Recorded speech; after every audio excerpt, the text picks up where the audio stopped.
প্রতিদিন 11 খুন। আমাদের দেশের এই পরিস্থিতি কারণটা কি? আমরা কি জানতে পারি যে আমাদের দেশের এই পরিস্থিতি? সৌর ইসলাম, এই উদ্দেশ্যে তুমি কিছু বলতে পারো?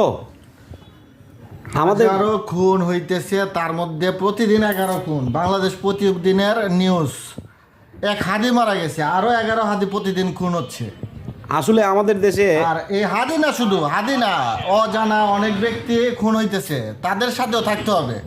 তাদেরকে নিয়ে যারা আন্দোলন করে একটা সমাজ ব্যবস্থা, খুনের দাবির বিচার করে, তাদের বিচারও চাইতে হবে। যারা অজানা, অচিনা, অবস্থায় আছে, যাদেরকে কেউ চিনে না, জানে না, খুন হয়ে লাশ হয়ে পড়ে আছে, তাদেরকে নিয়েও আপনার আন্দোলন কি কয়, বিচার চাইতে হবে। তাদের বিচার চাইতে হবে, ঠিক আছে, কিন্তু আমরা চাই সাধারণ মানুষ, আমরা এই দেশের বাংলাদেশের জনগণ, আমরা বাঁচার মতো বাঁচতে চাই এবং আইন শৃঙ্খলা যাতে বাংলাদেশের খুব ভালো হয়, আগের তুলনা যাতে অনেক ভালো হয়। আমরা আশাবাদী বাংলাদেশের আইন শৃঙ্খলা অনেক ভালো হবে, তারা আবার জাগরণ হয়ে উঠবে।